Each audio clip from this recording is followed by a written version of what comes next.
नमस्ते बच्चों, अब हम करेंगे वेक्टर्स और ये हमारी क्लास 11th की फिजिक्स के लिए काफ़ी ज़्यादा ज़रूरी टॉपिक है। ये हमारे दूसरे यूनिट में से एक टॉपिक है जो कि आपको ना एंटायर फिजिक्स में 11th में भी 12th में भी और आपके मैथ में भी 12th में काम आएगा काफ़ी।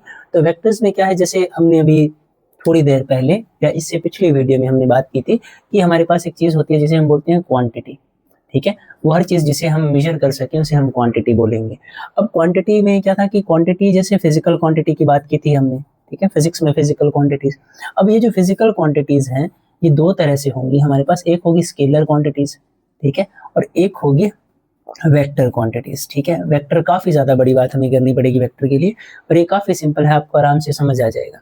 अब जैसे देखिए, मैंने आपको बताया था कि मेरे पास जैसे 2 मीटर है, 4 मीटर है, या 6 मीटर है, या मान लीजिए 8 मीटर, ये कोई चीज़ की लेंथ हो सकती है हमारे पास। तो अब जैसे 2 था, 4 था, 6 था, 8 था, ये न्यूमेरिकल वैल्यू जो है इसे ही हम मैग्नीट्यूड बोलते हैं। तो मान लीजिए कोई क्वांटिटी जिसके पास सिर्फ मैग्नीट्यूड है, ठीक है, उसे हम स्केलर बोलेंगे, ओनली मैग्नीट्यूड। जिसके पास सिर्फ क्या हो, मैग्नीट्यूड हो, उसे हम क्या बोलेंगे, स्केलर बोलेंगे। और वो क्वांटिटी जिसके पास मैग्नीट्यूड भी हो और डायरेक्शन भी हो, ठीक है, उस क्वांटिटी को हम क्या बोलेंगे, एक वेक्टर क्वांटिटी।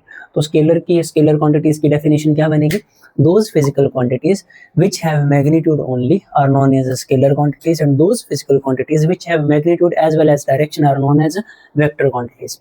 तो यहाँ तक तो हमें समझ आ चुका है, ठीक है, स्केलर समझ आ गया, वेक्टर समझ आ गया। अब इसकी ज़रूरत क्या है, देखिए कई बार क्या होता है कि चीज़ों को समझने के लिए हमें डायरेक्शन की काफ़ी ज़्यादा ज़रूरत होती है। जैसे मान लीजिए हमारे पास है, जैसे मान लीजिए हम दिल्ली से वृंदावन जा रहे हैं, ठीक है, दिल्ली से वृंदावन जा रहे हैं, तो मैंने आपको बता दिया है कि ये केस है। एक मैंने आपको बता दिया कि एक ट्रेन है, ठीक है, एक ट्रेन है, वो मान लीजिए 100 किलोमीटर पर आवर की स्पीड से जा रही है। तो ये बस स्पीड है, ठीक है, ये हमारे पास क्या है, स्पीड है ट्रेन की, ठीक है, इसे हम बोल देंगे स्पीड है। तो इसमें क्या है कि हमारे पास ना सिर्फ मैग्नीट्यूड है कि ट्रेन जो है 100 किलोमीटर पर आवर की स्पीड से जा रही है, और मान लीजिए इसमें ऐड किया जाए कि ये ट्रेन 100 किलोमीटर पर आवर की स्पीड से दिल्ली से वृंदावन जा रही है, 100 किलोमीटर पर आवर की स्पीड से दिल्ली से वृंदावन जा रही है, तो हमें एक एक्स्ट्रा इन्फॉर्मेशन मिलेगी जो कि है इसमें डायरेक्शन की, वो चीज़ जा कहाँ रही है। ये फोर्स में भी काम आएगा कि फोर्स की डायरेक्शन क्या है, तो शायद आपको थोड़ा अंदाजा लग चुका है। तो इस केस में मान लीजिए ये भी स्पीड थी और ये भी ट्रेन की स्पीड थी, पर स्पीड को जब हम डायरेक्शन दे देंगे, मतलब स्पीड में डायरेक्शन ऐड कर देंगे, तो हम इसे बोल देंगे कि ये वेलोसिटी है। ये हमारे पास क्या है, वेलोसिटी। बाकी हम नॉर्मली ऐसा बोलते हैं कि स्पीड में होता है डिस्टेंस, ठीक है, डिस्टेंस बाय टाइम या डिस्टेंस अपॉन टाइम आप बोल सकते हो, और वेलोसिटी में होता है डिस्प्लेसमेंट, ठीक है, डिस्प्लेसमेंट अपॉन टाइम। तो यहाँ तक तो हमें समझ आ चुका है, ये हमने देख लिया होगा। अब डिस्टेंस और डिस्प्लेसमेंट क्या होता है, जैसे कि मान लीजिए ये पॉइंट ए है और ये पॉइंट बी है। अब मान लीजिए ए से बी आप कैसे मर्जी जाइए, आप ऐसे जाइए, आप ऐसे जाइए, आप ऐसे जाइए, ठीक है, कैसे मर्जी जाइए। तो ये सारे जो पाथ होंगे ए टू बी, जो आप डिस्टेंस कवर करोगे, वो आपके लिए नॉर्मल, हम बोलेंगे नॉर्मली कि ये डिस्टेंस है, ठीक है। पर मान लीजिए ए और बी के बीच में shortest possible path, shortest possible path जो होगा उसे हम डिस्प्लेसमेंट बोलेंगे। यानी कि बाकी सारे जो है डिस्टेंस होंगे और ये जो शॉर्टेस्ट पॉसिबल पाथ होगा ये डिस्प्लेसमेंट होगा, यानी कि ये होगा डिस्प्लेसमेंट है और ये होगा डिस्टेंस। तो आपको समझ आ गया। अब क्या है, डिस्प्लेसमेंट भी डिस्टेंस ही है, बस शॉर्टेस्ट पॉसिबल डिस्टेंस जो है वो डिस्प्लेसमेंट है, ये हमें समझ आ गया। और वेलोसिटी में क्या आएगी, डिस्प्लेसमेंट। डिस्प्लेसमेंट, अब जैसे डिस्टेंस है ये स्केलर है, ठीक है, क्योंकि इसमें डायरेक्शन नहीं थी। डिस्प्लेसमेंट में हमें पता है ऐसे भी जा रहे हैं हम, शॉर्टेस्ट पॉसिबल पाथ, तो ये हमारे पास वेक्टर है, ठीक है। अब जैसे स्पीड के फॉर्मूला में स्केलर क्वांटिटी आई, तो स्पीड भी क्या होगी, स्केलर क्वांटिटी होगी, ठीक है। वेलोसिटी के फॉर्मूला में वेक्टर क्वांटिटी है, तो वेलोसिटी भी क्या होगी, वेक्टर होगी। अब जैसे मान लीजिए एक्सेलरेशन थी, ठीक है, rate of change of velocity acceleration थी, उसमें आएगी वेलोसिटी अपॉन टाइम।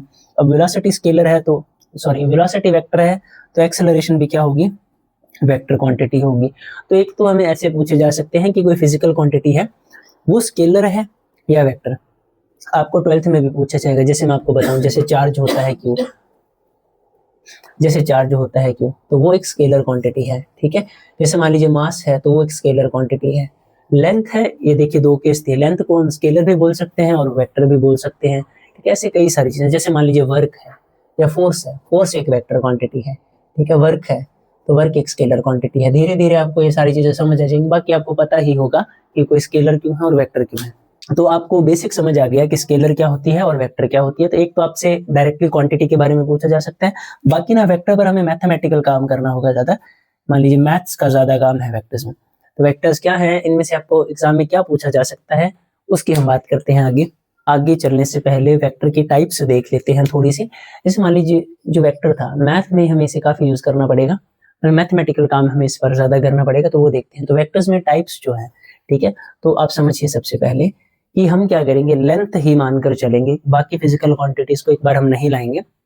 कि आप समझिए मेरे पास जैसे एक लेंथ है, ठीक है, ये अब मान लीजिए ये मेरा वेक्टर ए से शुरू हो रहा है और बी की तरफ जा रहा है, ऐसे ये मेरा एक वेक्टर है। अब मान लीजिए मुझे इसका इनिशियल पॉइंट पता है, ठीक है, ये इसका इनिशियल पॉइंट है और ये जा ही रहा है, तो हम इसे बोलेंगे ये लोकलाइज्ड वेक्टर है, ठीक है, ये लोकलाइज्ड वेक्टर है। और तो अगर इसका इनिशियल पॉइंट फिक्स हो तो एक लोकलाइज्ड वेक्टर है, और इनिशियल पॉइंट फिक्स ना हो, मतलब मुझे नहीं पता कि इसका इनिशियल पॉइंट कहाँ है, ठीक है, या फाइनल पॉइंट ये बस जा रहा है आगे, तो इसे हम नॉन लोकलाइज्ड वेक्टर बोलेंगे, नॉन लोकलाइज्ड वेक्टर, ठीक है, नॉन लोकलाइज्ड वेक्टर। तो यहां तक हमें समझ आ गया।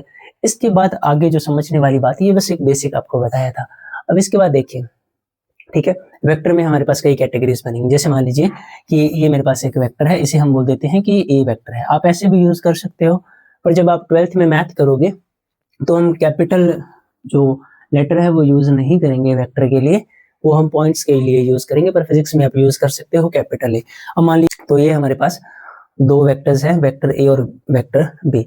हमने मैग्नीट्यूड की बात की थी, इस केस में मान लीजिए लेंथ है मैग्नीट्यूड हमारा, तो वेक्टर ए और वेक्टर बी का मैग्नीट्यूड भी इक्वल है और इन दोनों की डायरेक्शन भी सेम है, ठीक है। तो अगर मान लीजिए दो वेक्टर्स का मैग्नीट्यूड इक्वल हो प्लस डायरेक्शन भी उनकी सेम हो, तो इन्हें हम बोलते हैं कि वो इक्वल वेक्टर्स हैं, ठीक है। तो ये हमारे पास कौन से वेक्टर्स हैं, इक्वल वेक्टर्स हैं। अब यही मान लीजिए ऑपोजिट होता कि मान लीजिए ये वेक्टर इधर जा रहा है ए वेक्टर और बी वेक्टर उधर जा रहा है। अब इनकी लेंथ जो है वो तो सेम है, पर इनकी डायरेक्शन ऑपोजिट है, यानी कि इनका मैग्नीट्यूड तो इक्वल है और इनकी जो डायरेक्शन है वो ऑपोजिट है। इस केस में हम इन्हें बोलेंगे नेगेटिव वेक्टर्स, नेगेटिव वेक्टर्स, ठीक है। दो कैटेगरी आ गई हमारे पास वेक्टर्स की। उसके बाद मान लीजिए ये कोई पॉइंट है, अब इससे एक वेक्टर ये गया ए वेक्टर, ठीक है, इससे एक वेक्टर ये गया बी वेक्टर, इससे एक वेक्टर ये गया सी वेक्टर। तो ए बी और सी हमारे पास तीन वेक्टर्स आ गए, इनका इनिशियल पॉइंट सेम है।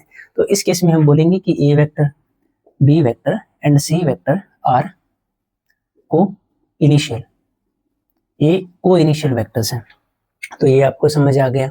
अब ऐसे ही मान लीजिए मैंने इसी पॉइंट ए से शुरू किया और इसी पॉइंट ए पर मैंने खत्म कर दिया, यानी एक सिंगल पॉइंट है मेरे पास, तो मेरे पास जो वेक्टर है वो है ए टू ए वेक्टर, ठीक है। अब इसका मैग्नीट्यूड जो है वो क्या है, जीरो। मैग्नीट्यूड के लिए हम ऐसे मॉडुलस लगाएंगे, यानी कि इसकी लेंथ क्या है, जीरो। तो ऐसे वेक्टर को जिसका मैग्नीट्यूड जीरो हो, ठीक है, वेक्टर हैविंग मैग्नीट्यूड जीरो, तो ऐसे वेक्टर को हम क्या बोलेंगे, जीरो वेक्टर। ये बस आपको समझाने के लिए जल्दी जल्दी हम कर रहे हैं, वरना ये वीडियो काफी लंबी हो जाएगी। तो जीरो वेक्टर समझ आ गया आपको, इक्वल वेक्टर समझ आ गई आपको, नेगेटिव वेक्टर समझ आ गई आपको, को इनिशियल वेक्टर समझ आ गई आपको, जीरो वेक्टर समझ आ गई। अब मान लीजिए हमारे पास एक लाइन है, ठीक है, अब इसी लाइन पर मान लीजिए ए पॉइंट है, बी पॉइंट है, सी पॉइंट है, वैसे तो कई डेफिनेशन बनेगी। ये मान लीजिए मेरे पास ए वेक्टर है, ये मेरे पास बी वेक्टर है, और मान लीजिए ये सारा जो बनेगा वो सी वेक्टर बनेगा मिला करके, ठीक है। तो हम बोलेंगे कि ए वेक्टर बी वेक्टर और सी वेक्टर जो है वो कोलिनियर वेक्टर्स हैं, एक ही लाइन पर आ रहे हैं, ये पैरेलल है एक दूसरे के।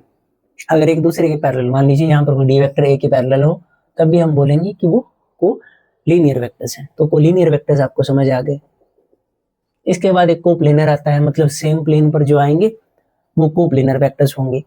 तो यहां तक आपको समझ आ गया, ठीक है। इसके बाद जो सबसे ज्यादा जरूरी वेक्टर है वो है हमारे पास यूनिट वेक्टर, ठीक है। आपको एग्जाम्स में भी और आगे जो भी हम काम करेंगे मैथ के लिए, तो उसमें यूनिट वेक्टर्स के ऊपर ही हमें बात करनी पड़ेगी ज्यादा। तो हम यूनिट वेक्टर को देखते हैं, ठीक है। अब आप समझिए आराम से। तो अब इस वीडियो में हम बात करेंगे यूनिट वेक्टर की। तो देखिए, ठीक है, जैसे मान लीजिए हमारे पास ये कोई वेक्टर है ए वेक्टर, ठीक है, ये है ए वेक्टर, और वेक्टर का मैग्नीट्यूड से हमारा क्या मतलब है कि इस वेक्टर की लेंथ कितनी होगी, न्यूमेरिकल वैल्यू कितनी आएगी। और हम मैग्नीट्यूड, जैसे मैं लिख दूं आपको मैग्नीट्यूड, ठीक है, ऑफ अ वेक्टर। तो मैग्नीट्यूड ऑफ अ वेक्टर को हम डिनोट कैसे करते हैं, मान लीजिए ए वेक्टर है, इसके दोनों तरफ ये दो लाइंस लगानी है आपको, हम इसे मॉडुलस भी बोलते हैं या आप नॉर्मली मैग्नीट्यूड भी बोल सकते हो। अब आप इसे चाहे ऐसे लिखो, या आप चाहे इसे ऐसे लिखो, एक ही बात है, ठीक है। मतलब ये दोनों जब मैग्नीट्यूड आएगा, ठीक है, मॉडुलस आएगा तो वो वेक्टर साइन को खत्म कर देगा। तो आपको समझ आ गया कि ये नॉर्मल वेक्टर है ए वेक्टर, और ये जो है वो इस वेक्टर का क्या है, मैग्नीट्यूड है, ठीक है। तो यूनिट वेक्टर क्या होगा, हमेशा हम यूनिट वेक्टर को कैप से डिनोट करेंगे। अगर कोई यूनिट वेक्टर है तो उस पर क्या लगेगी, हमेशा कैप लगेगी। तो ए कैप जो होगी वो उसे लिखा जाएगा ए वेक्टर अपॉन मैग्नीट्यूड ऑफ ए। आप चाहे तो ऐसे लिख दीजिए या आप चाहे तो ऐसे लिख दीजिए, एक ही बात है, ठीक है। अब आपको ये समझ आया। अब यूनिट वेक्टर से हमारा मतलब क्या है, यूनिट वेक्टर कुछ नहीं है, यूनिट वेक्टर बस जो गिवन वेक्टर है हमें उसी की डायरेक्शन में एक ऐसा वेक्टर है जिसका मैग्नीट्यूड क्या होगा, 1, ठीक है। मान लीजिए ये एक वेक्टर है, अब हमें नहीं पता इसकी लेंथ कितनी होगी, ठीक है। इसका यूनिट वेक्टर निकालने से हमें ये पता चल जाएगा कि ये कितने यूनिट का बन सकता है, ठीक है। यूनिट वेक्टर जो होगा वो गिवन वेक्टर की डायरेक्शन में एक वेक्टर होगा जिसका मैग्नीट्यूड क्या होगा, 1, और इसे हम यूनिट की तरह यूज करेंगे। जैसे स्केल है, स्केल पर हमें पता है 0 से 1 1 सेंटीमीटर है, 1 से 2 2 सेंटीमीटर आ गया, तो हमें पता है ना, उसी यूनिट को रिपीट करके आगे 5 सेंटीमीटर 6 सेंटीमीटर जो है वो बनाया गया है। तो उसी तरह से मेजरमेंट के लिए यूनिट वेक्टर जो है वो बनाया गया है। तो इतना आपको समझ आ गया आराम से। अब ना हमें आपको इतना समझ आ गया होगा, इसके बाद जो ज्यादा जरूरी चीज थी वो मतलब 2 चीजें हैं, आप समझिए। जैसे अब जैसे मान लीजिए हमारे पास 3 एक्सिस होते हैं, हमें पता है ये एक्स एक्सिस है हमारा, ये वाई एक्सिस है, ठीक है, और तीसरा जेड एक्सिस ऐसे होगा, ठीक है, पर हम उसे ऐसे बनाएंगे, ठीक है। तो ये हमें समझ आ गया। अब एक्स एक्सिस के लिए जो यूनिट वेक्टर है वो है आई कैप, ठीक है। वाई एक्सिस के लिए जो यूनिट वेक्टर है वो है जे कैप। अब इनका क्या मतलब है, कैसे यूज करेंगे, वो हम आपको धीरे धीरे बता देंगे। तो पर आपको ये याद रखना था, करंटली एक्स एक्सिस के लिए यूनिट वेक्टर आई कैप लिखा जाएगा, वाई एक्सिस के लिए यूनिट वेक्टर जे कैप लिखा जाएगा, और जेड वेक्टर के लिए, जेड एक्सिस के लिए यूनिट वेक्टर के कैप लिखा जाएगा। तो ये 2-3 बातें हमें समझ आ गई। इसके बाद क्या था, जैसे मान लीजिए दोबारा मुझे ये बनाना होगा, दोबारा मैं कोई एक्स वाई प्लेन बना लेता हूँ। मान लीजिए यहाँ पर ना कोई पॉइंट है ए, ठीक है। अब ये है ओरिजिन। अब ओरिजिन से इस पॉइंट ए तक का, ए तक मैं अगर एक वेक्टर बनाऊं, मान लो ओरिजिन से ए तक मैंने एक वेक्टर बनाया, तो ये वेक्टर बना ओ ए वेक्टर। अब ये हमें क्या कर रहा है, ये हमें बता रहा है पॉइंट ए की position with respect to origin. तो इसे हम बोलेंगे position vector of point A, या आप ओ ए लिख दीजिए या आप पोजीशन वेक्टर ऑफ ए लिख दीजिए, ये पोजीशन वेक्टर ऑफ ए। इसके बाद क्या है कि मान लीजिए यहाँ पर कोई पॉइंट बी है, दोबारा आपको समझाने के लिए, ओरिजिन से फिर मैंने बी की तरफ एक वेक्टर ड्रॉ किया, ठीक है। अब ये बना ओ बी वेक्टर। अब इस वेक्टर ने हमें क्या बताई, बी की पोजीशन बताई। अब इसे हम बोलेंगे पोजीशन वेक्टर ऑफ बी, यानी कि हमें क्या समझ आ गया, पोजीशन वेक्टर हम किसे बोलते हैं, किसी भी पॉइंट पर एक वेक्टर ड्रॉ करेंगे विद रिस्पेक्ट टू ओरिजिन, तो उस वेक्टर को ही हम बोलेंगे position vector of that particular point. अब मान लीजिए मैंने ए से बी ट्रेवल किया, ठीक है, मान लीजिए मैं ए से बी गया, ठीक है, तो मैं डिस्प्लेस मतलब मैंने अपनी पोजीशन चेंज की विद रिस्पेक्ट टू ओरिजिन, नहीं यहाँ इन दोनों से, एक तरह से हम बोल सकते हैं, पर ए टू बी गया मैंने, तो ए टू बी जो मेरा वेक्टर गया इसे हम बोलेंगे डिस्प्लेसमेंट वेक्टर, डिस्प्लेसमेंट वेक्टर। तो अब हमें 2 वेक्टर समझ आ चुके हैं। नॉर्मली डिस्प्लेस होना, पोजीशन चेंज करना, ए टू बी मूव करना या बी टू ए मूव करना, ये दोनों ही क्या बोले जाएंगे, डिस्प्लेसमेंट वेक्टर। तो हमने क्या क्या कर लिया, हमें नॉर्मल वेक्टर समझ आ गया, unit vector, equal vector, negative vector, coinitial vector, collinear vector, coplanar vector, ठीक है, और लोकलाइज्ड नॉन लोकलाइज्ड वेक्टर, और 2-3 चीजें जैसे नल वेक्टर था बीच में या जीरो वेक्टर। तो ये हमें समझ आ चुके हैं। तो ये बेसिक टाइप्स थी। अब क्या है, मान लीजिए ये आपको समझ आ गया। अब मान लीजिए इस पर चलते हैं। यहाँ पर हमारे पास एक पॉइंट ए है, ये मान लीजिए मेरे पास है 2 3 4 ऐसे, आपको समझाने के लिए। अब मैंने ओरिजिन से पॉइंट ए की तरफ एक वेक्टर ड्रॉ किया, तो अब हम इसे क्या बोलेंगे, ओ ए वेक्टर, या हम इसे क्या बोलेंगे, पोजीशन वेक्टर ऑफ ए। अब इसे हम लिखेंगे कैसे, ये हमारा एक्स कंपोनेंट है, इसके साथ आई कैप लगेगा, ये हमारा वाई कंपोनेंट है, इसके साथ जे कैप लगेगा, ये हमारा जेड कंपोनेंट है, इसके साथ के कैप लगेगा। तो ये आ गया। अब जो इनके निशान थे वही आपको यहाँ रखने हैं, प्लस थे तीनों तो प्लस, ठीक है। तो हम ऐसे वेक्टर लिख देंगे। अब आप चाहो तो इसे नॉर्मली कई बार फिजिक्स में क्या डायरेक्टली ए वेक्टर लिखा जाएगा या छोटा ए वेक्टर लिखा जाएगा, ठीक है। तो एक पॉइंट से वेक्टर हम ऐसे बनाएंगे, या अब आपको ये दिया गया होगा। अगर आपको इतना समझ आ गया तो इसके बाद हम मैग्नीट्यूड निकाल सकते हैं। जैसे मान लो अब हमें मैग्नीट्यूड निकालने को बोले, ठीक है, तो मैग्नीट्यूड हम, जैसे मैं आपको एक फॉर्मूला दे देता हूँ। मान लीजिए मेरे पास एक वेक्टर है ए वेक्टर, वो है ए आई प्लस बी जे प्लस सी के कैप। अब अगर मुझे उसका मैग्नीट्यूड फाइंड करना है तो या तो मैं डायरेक्टली ऐसे लिख दूं या मैं लिख दूं ऐसे। तो रूट ऑफ, तो आई के साथ जो है उसके स्क्वायर कर दीजिए, यानी कि एक्स कंपोनेंट की स्क्वायर कर दीजिए, जे के साथ जो है उसकी स्क्वायर कर दीजिए, और के के साथ जो है उसकी स्क्वायर कर दीजिए, और स्क्वायर्स का सम, ठीक है। रूट मीन स्क्वायर, एक तरह से मीन तो नहीं बोलेंगे, मतलब स्क्वायर्स का सम और उसका अंडर रूट कर दीजिए, आप स्क्वायर रूट कर दीजिए, इससे आपका आंसर आ जाएगा, मतलब आपका मैग्नीट्यूड आ जाएगा। अब मान लीजिए ओ ए वेक्टर के केस में जब हम ये देखेंगे तो ओ ए वेक्टर यानी रूट ऑफ आई कंपोनेंट की स्क्वायर यानी 2 की स्क्वायर, फिर जे कंपोनेंट की स्क्वायर। आप चाहे तो ऐसे ब्रैकेट्स में रख लीजिए, पर नेगेटिव होगा तब ब्रैकेट्स में रखिएगा, पॉजिटिव में तो फर्क ही नहीं पड़ेगा, 3 की स्क्वायर, जे कंपोनेंट की स्क्वायर, के कंपोनेंट की स्क्वायर। तो ये सॉल्व करने पर आया 4 9 16 रूट ऑफ 29। तो रूट ऑफ 29 हमारा क्या आया, मैग्नीट्यूड आ गया। अब इसके बाद अगर आपको बोला जाता कि इसका यूनिट वेक्टर निकालो, तो आपको बस नॉर्मली क्या करना है, हमें पता है ए कैप, या मान लीजिए ओ ए कैप निकलेगा, तो वो क्या निकलेगा, O A vector by O A vector का मैग्नीट्यूड, यानी कि ऊपर तो आपको ये वैल्यू लिखनी है 2i plus 3j plus 4k cap upon, नीचे हम मैग्नीट्यूड लिखेंगे रूट ऑफ 29। तो ये हमारे क्या आ गया, यूनिट वेक्टर आ गया। तो यूनिट वेक्टर हम ऐसे निकालेंगे, हम आगे और ज्यादा जो न्यूमेरिकल्स है वो भी करेंगे, हम 2-3 क्वेश्चन और भी देखेंगे, पर मैग्नीट्यूड हम ऐसे निकालेंगे। तो टाइप्स की बात हम कर चुके हैं, एक दो एक्स्ट्रा बातें जो आपको समझानी थी वो एडिशन के ऊपर थी। जैसे ये मान लीजिए नॉर्मली अगर हम बात करें, जैसे मान लीजिए ये ए वेक्टर है, ठीक है, और ये बी वेक्टर है, ये दोनों एक ही डायरेक्शन में जा रहे हैं, ए वेक्टर और बी वेक्टर, ठीक है। तो अब इनकी एडिशन कैसे होगी, इनका मैग्नीट्यूड जो है या इन्हें हम डायरेक्टली क्या कर देंगे, ऐड कर देंगे। तो ये है हमारी एडिशन ऑफ वेक्टर्स। अगर मान लीजिए ए वेक्टर इस तरफ जा रहा था, मान लीजिए ए वेक्टर का मैग्नीट्यूड ज्यादा है और बी वेक्टर इस तरफ आ रहा था जस्ट ऑपोजिट डायरेक्शन में, तो इस केस में ए वेक्टर माइनस बी वेक्टर किया जाएगा, यही इनका रिजल्टेंट वेक्टर आएगा, ये इनकी एडिशन होगी। अब मैं आपको आराम से समझाता हूँ। जैसे कि मान लीजिए ये मार्कर है, ठीक है। अब इस मार्कर पर एक व्यक्ति फोर्स लगा के 10 न्यूटन का फोर्स लगा के इसे उस तरफ लेकर जा रहा है। अब दूसरा व्यक्ति इस पर 15 न्यूटन का फोर्स लगा के इसे उस तरफ लेकर जा रहा है। तो इस पर टोटल फोर्स कितना लग रहा है, इस पर टोटल फोर्स 25 न्यूटन लग रहा है, क्योंकि इस ये वेक्टर एडिशन के कारण ऐसा हुआ है। इसके बाद देखिए, अब ये मार्कर है या ये कोई स्टिक है, एक व्यक्ति इसे इस तरफ से खींच रहा है मान लीजिए 50 न्यूटन के फोर्स से, और दूसरा व्यक्ति इसे इस तरफ से खींच रहा है मान लीजिए 70 न्यूटन के फोर्स से, तो ये इस तरफ जाएगा 20 न्यूटन के फोर्स से। तो क्योंकि 70 में से 50 गए, 20 न्यूटन का रिजल्टेंट फोर्स इस तरफ लगेगा, ठीक है। तो ये था हमारा एडिशन का कंसेप्ट थोड़ा सा, तो ये शायद आपको समझ आ गया अगर ये दोनों एक ही लाइन पर एक्ट कर रहे हो। तो अगर ये कोई एंगल पर एक्ट कर रहे हैं, उस केस में रिजल्टेंट जो निकलेगा उसके लिए हम ट्राइंगल लॉ, पैरेललोग्राम लॉ या polygon law of vector addition जो है वो देख लेंगे। पर इस करंट वीडियो में हम वेक्टर्स के न्यूमेरिकल्स की बात करेंगे, तो ट्राइंगल लॉ पर हम एक एक्स्ट्रा वीडियो बना देंगे, इसके बाद आपको मिल जाएगी। तो देखिए, ये आपके पास जैसे 3 वेक्टर्स दिए गए हैं। अब आपको एडिशन हम क्या करेंगे, जैसे वेक्टर में पहले उनकी एडिशन देखेंगे कि जोड़ें कैसे 2 वेक्टर्स को, फिर घटाएं कैसे 2 वेक्टर्स को, फिर उनकी मल्टीप्लिकेशन कैसे करें, ठीक है। डिवाइड हम वेक्टर की करते ही नहीं है, डिवाइड हम नहीं देखेंगे वेक्टर की, तो ये 3 ही चीजें हमें देखनी है। फिर चौथी चीज आप मान सकते हैं कि यूनिट वेक्टर कैसे निकालेंगे, जैसे कि ए कैप कैसे फाइंड करेंगे। अब मान लीजिए मैं आपको जैसे 1-2 सम देता हूँ, जैसे मान लीजिए मैंने आपको बोल दिया कि A vector plus B vector कीजिए, तो क्या करना है, बस आपको आई वाला कंपोनेंट आई में ऐड करना है, जे वाला जे में और के वाला के में।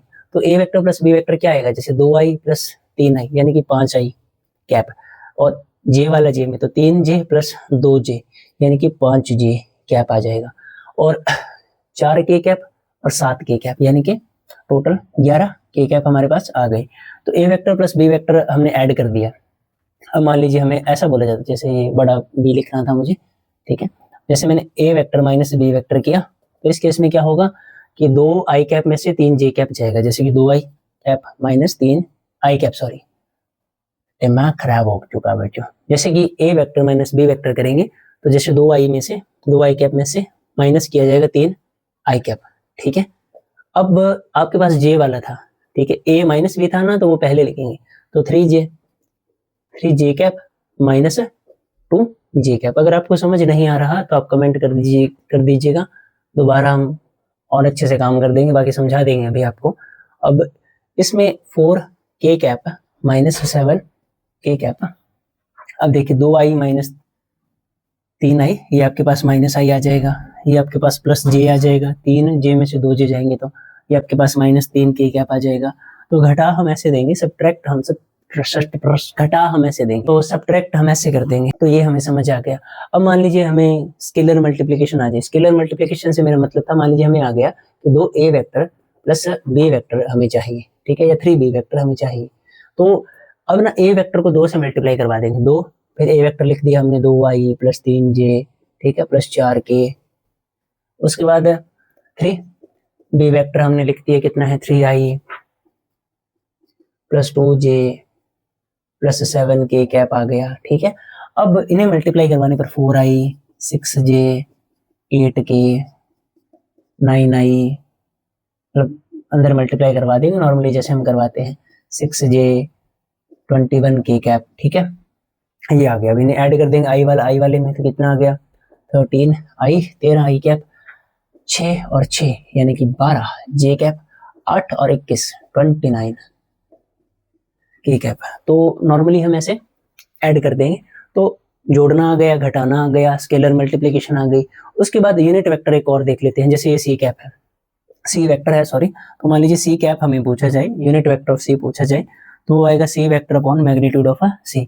तो मैग्नीट्यूड कैसे निकालेंगे सी का, जैसे मैं यहाँ सॉल्व कर देता हूँ, सी वेक्टर कितना है, ये है, ठीक है, तो मैग्नीट्यूड निकालेंगे तो आप बस इतना लिखना, आई लिखा, जे लिखा, के कैप लिखा, पीछे आपको समझा दिया था क्या करना है, मतलब ऐसे तो रिप्रेजेंट करना है, जब आप मैग्नीट्यूड निकालो तो बस ऐसे लिखना है। उसके बाद दूसरे स्टेप में सीधा रूट ऑफ आई के साथ जो है कंपोनेंट उसके स्क्वायर, जे के साथ जो है कंपोनेंट उसके स्क्वायर, निशान आपको साथ में उठाना है, प्लस है तो प्लस, माइनस है तो माइनस, यानी कि अगर यहाँ पर -1 होता तो आप यहाँ पर -1 उठाते, के वाले के साथ 1 के स्क्वायर, तो ये आएगा 3 अंदर, तो रूट ऑफ 3 जो है वो सी का मैग्नीट्यूड है। तो ऊपर सी वेक्टर लिखेंगे तो सी वेक्टर क्या लिखा जाएगा, आई कैप प्लस जे कैप प्लस के कैप अपॉन मैग्नीट्यूड ऑफ सी लिखेंगे तो रूट ऑफ 3, ठीक है, तो 1/√3 आई कैप 1/√3 जे कैप 1/√3 के कैप। आप चाहो तो ऐसे भी लिख सकते हो या आप ऐसे भी लिख सकते हो। तो यूनिट वेक्टर हम ऐसे निकालेंगे, तो हमें जोड़ना आ गया, घटाना आ गया,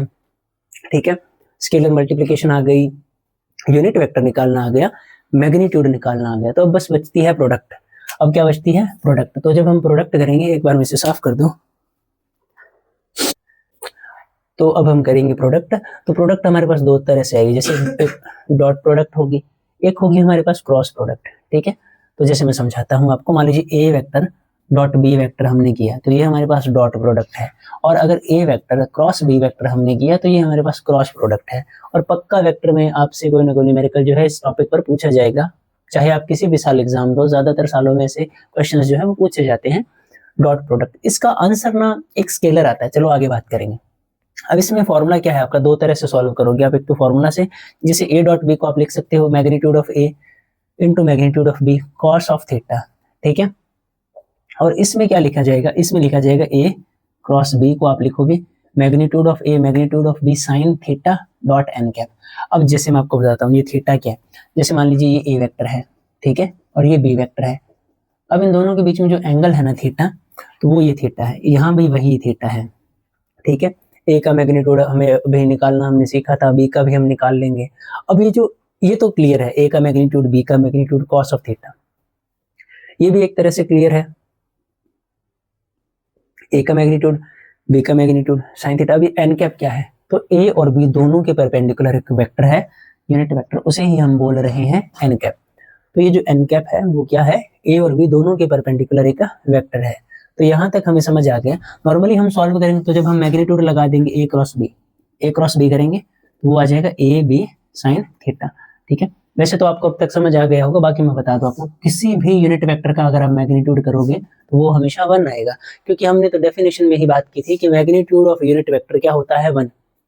तो यहाँ तक हमें समझ आ गया ए क्रॉस बी नॉर्मली। तो ये आ गया फॉर्मूला से, ये हम कर देंगे आराम से। पर वेक्टर में कैसे करेंगे, तो वेक्टर में करने के लिए जैसे मैं आपको देता हूँ, ए वेक्टर है हमारे पास, मान लीजिए 2y plus 3j plus 2k cap, ठीक है।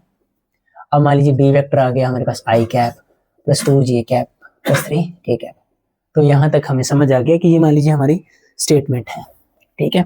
अब क्या है, डॉट प्रोडक्ट तो काफी ज्यादा सिंपल है। जब आपको बोला जाए कि A vector dot B vector कर दो,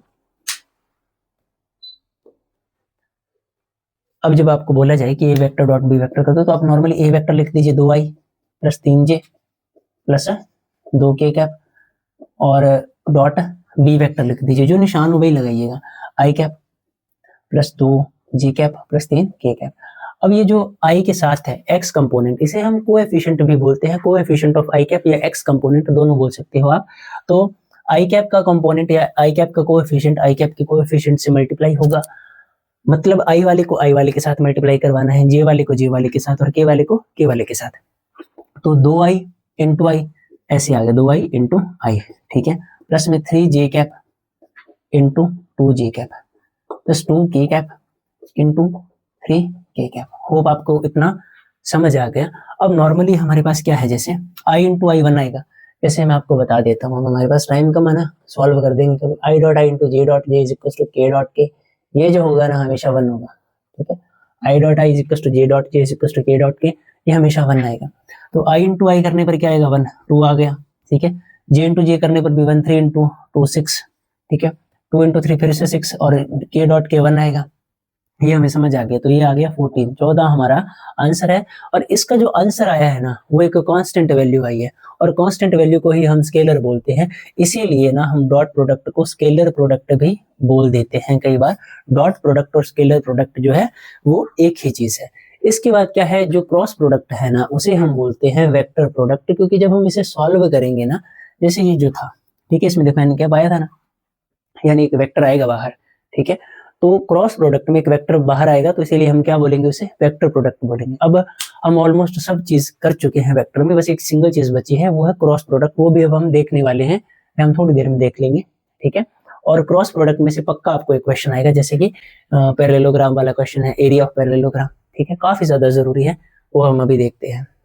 तो लास्ट टॉपिक बच चुका है हमारा, वो है वेक्टर प्रोडक्ट। तो मान लीजिए ये ए वेक्टर है, ठीक है, ये है मान लीजिए 2i 2j, ठीक है, 3k कैप, ये आ गया। और ये बी वेक्टर है हमारा, ये मान लीजिए i cap plus 2j cap plus 4k cap, ऐसे है हमारे पास। ये मान लीजिए 3j कैप है। अब हमें इनकी क्रॉस प्रोडक्ट करनी है। पहले मैं आपको थोड़ा सा बता देता हूँ कि आपकी थोड़ी हेल्प भी हो जाएगी। जैसे मान लीजिए, चलो बाद में बताता हूँ, अभी बता दूंगा थोड़ी देर में। तो ए वेक्टर और बी वेक्टर है। अब जब हम इनकी क्रॉस प्रोडक्ट करेंगे ना, तो हमें डिटर्मिनेंट के मेथड से इसे सॉल्व करना होगा, ठीक है। अब डिटर्मिनेंट का मेथड क्या था, मैं आपको एक ही बार में समझा दूंगा। जैसे मान लीजिए ए क्रॉस बी जब हम करेंगे, A vector cross B vector जब हम करेंगे, तो आपको लिखना है, जैसे ये vector 2i plus 2j plus 3k cross I vector plus 3j cap, I cap plus 3j cap plus 4k cap. तो ये देख लिया आपने। अब आपको क्या करना है, आपको 3/3 का एक डिटर्मिनेंट बनाना है।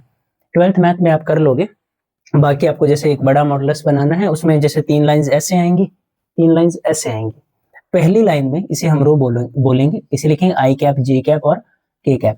दूसरी रो में ये जो पहला वेक्टर है हमारा, इसके कोएफिशिएंट्स रख दीजिएगा, 2 2 और ये 3 है हमारे पास, ठीक है।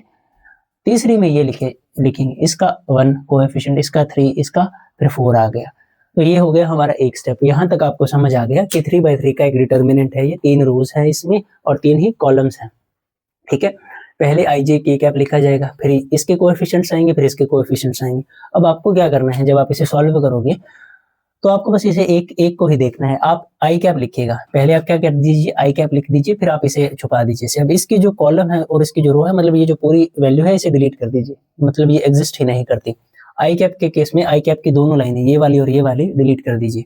आपके पास क्या बचा, 2 3 3 4, जो बचा उसे एज इट इज लिख दीजिए छोटे डिटर्मिनेंट के फॉर्म में। सेम अब जे के साथ कीजिए। अब मैं आपको बता दूं, जैसे ये पॉजिटिव होगा, ये नेगेटिव और ये पॉजिटिव, यानी कि इतना याद रखना है, जे में हम इसके आगे हम हमेशा नेगेटिव साइन यूज करेंगे, तो माइनस जे क्या पाया। अब आपको क्या करना है, जे वाली लाइन, जैसे ये पूरी लाइन और ये पूरी लाइन आप छुपा दीजिए। आपके पास बचा 2 3 1 4, 2 3 1 4। सेम अब प्लस के, ठीक है, बस जे के साथ माइनस लगाएंगे, ए के साथ प्लस लगाएंगे। अब आप इसे ऐसे करोगे आप, तो देखिए क्या बचा आपके पास, 2 2 1 3। अब इसे कैसे सॉल्व करेंगे, जैसे आई क्या पाया, अब आपको क्या करना है, इसे इसके साथ मल्टीप्लाई करवा देंगे, ठीक है। 2 गुना 4 8 आ जाएगा, इसे इसके साथ मल्टीप्लाई करवा देंगे, 9 आ जाएगा। बीच में जो भी निशान है, जैसे पॉजिटिव आ रहा है, ठीक है, 3 इंटू 3 प्लस का 9 आएगा, तो माइनस कर दीजिए, यहाँ पर निशान बदलना है, ठीक है। इसे इससे करवाया, फिर इसे इससे, पहले ऐसे लेकर आना है आपको हमेशा, minus j as it is रखा। अब आपको क्या करना, पहले ऐसे 8 आया, फिर ऐसे कितना है 3 आया, मल्टीप्लाई करवाना है इन्हें, बीच में निशान बदल दिया आपने, और प्लस में के कैप आया। अब आपने क्या किया, जैसे इसे मल्टीप्लाई करवाया 6 आ गया, इसे करवाया तो 2 आ गया, बीच में माइनस रखना है आपको। अब ये आएगा 8 में से 9 जाएंगे माइनस आई कैप, ये आएगा 5 माइनस 5 जे कैप सॉल्व करने पर। 6 में से 2 गए 4 इंटू के कैप, तो प्लस का 4 के कैप। तो ये आपके पास क्रॉस प्रोडक्ट जो है वो हो गई, और इसमें देखिए आंसर जो है वो एक वेक्टर आया, इसीलिए हमने इसे क्या बोला, वेक्टर प्रोडक्ट बोला। अब जो जरूरी बात थी कि एग्जाम्स में क्या पूछा जाएगा, जैसे मान लीजिए ये एक पैरेललोग्राम है, ठीक है, मतलब इसकी लाइंस जो है ये पैरेलल है, ये दोनों लाइन आपस में पैरेलल है और ये आपस में पैरेलल है, तो ये आपको थोड़ा समझ आ गया। अब आपको क्या है, दो चीजें दी जा सकती हैं, जैसे अगर ये साइड है और ये साइड है तो इन्हें हम बोलेंगे एडजेसेंट साइड्स है ये। तो मान लीजिए ये साइड है ए वेक्टर और ये साइड है बी वेक्टर, तो ए वेक्टर और बी वेक्टर हमारी एडजेसेंट साइड्स हैं। तो अगर हमें एडजेसेंट साइड्स दी जाए और एरिया ऑफ पैरेललोग्राम पूछा जाए, मतलब मैं लिख दूं यहाँ पर A and B are adjacent sides, adjacent sides हैं, तो इस केस में एरिया ऑफ पैरेललोग्राम जो है वो कैसे पूछा जाएगा आपसे, ए वेक्टर क्रॉस बी वेक्टर, जो कि हमने सीख लिया ए वेक्टर क्रॉस बी वेक्टर हम कैसे करेंगे, उसका मैग्नीट्यूड, ठीक है। एरिया निकाला है तो पीछे आप स्क्वायर यूनिट से जरूर लिख दीजिएगा, इतना आपको समझ आ गया। तो ए और बी अगर एडजेसेंट साइड्स हो तो एरिया ऑफ पैरेललोग्राम ऐसे पूछा जाएगा। ये क्वेश्चन कई बार 11th के फाइनल एग्जाम में पूछा गया है। दूसरी एक और चीज जो इसमें पूछी जा सकती है वो थी डायगोनल्स वाली। जैसे मान लीजिए सेम पैरेललोग्राम हमने बनाया, अब इस बार ये ए वेक्टर था, ठीक है, और ये बी वेक्टर था, मतलब डायगोनल्स आ गई। तो डायगोनल्स के केस में जो एरिया होगा उसका फॉर्मूला बनेगा ए वेक्टर क्रॉस बी वेक्टर का मैग्नीट्यूड 1/2 कर देना, बस क्या कर देना 1/2 कर देना, ठीक है। तो पीछे स्क्वायर यूनिट्स तो हमें लगाना ही है, तो ये हमारा दूसरा होगा। तो आपको समझ आ चुका है। अब जैसे इसका मैग्नीट्यूड कैसे निकालेंगे, ये लिखा आपने, ऐसे साइन लगाओगे, हमने निकाला क्या है ए क्रॉस बी, ठीक है, मैग्नीट्यूड निकाल दिया। अब आपको बताया था आई वाले का यानी कि -1 की स्क्वायर निशान के समेत ही, निशान के साथ ही आपको उठाना है, जे वाले यानी कि -5 की स्क्वायर, के वाला यानी कि +4 की स्क्वायर, तो ये कर दिया आपने। तो ये -1 की स्क्वायर कितना आएगा आपके पास 1, -5 की स्क्वायर 25, ठीक है, 4 की स्क्वायर फिर आपके पास 16 16, ठीक है, तो 25 और 1 26 और 16 आपके पास कितने हो जाएंगे 20 और 10 30 और 12 42, तो आपके पास आंसर आएगा 42 स्क्वायर यूनिट्स लिख दीजिएगा पीछे, ये आपका आंसर होगा। अब ये आ गया मान लीजिए एडजेसेंट साइड्स वाला क्वेश्चन, डायगोनल्स पूछते तो बस आपको इसके आगे 1/2 लिखना है, ठीक है। तो ये हमारा वेक्टर का जो है न्यूमेरिकल वाला पार्ट ये खत्म हो चुका है। इसके बाद नेक्स्ट वीडियो में हम ट्रायंगल लॉ और पैरेललोग्राम वाला लॉ देखेंगे। अगर आपको हमारी वीडियोस अच्छी लग रही हैं तो आप हमारे चैनल को या इस वीडियो को लाइक कर सकते हैं और सब्सक्राइब कर सकते हैं और अपने दोस्तों के साथ शेयर भी कर सकते हैं, क्योंकि इन्हें बनाने में काफ़ी ज़्यादा मेहनत लगती है। हमारी तबीयत भी खराब है, फिर भी आपका जो एग्ज़ाम है उसके लिए हम प्रिपेयर कर रहे हैं। तो मिलते हैं नेक्स्ट वीडियो में।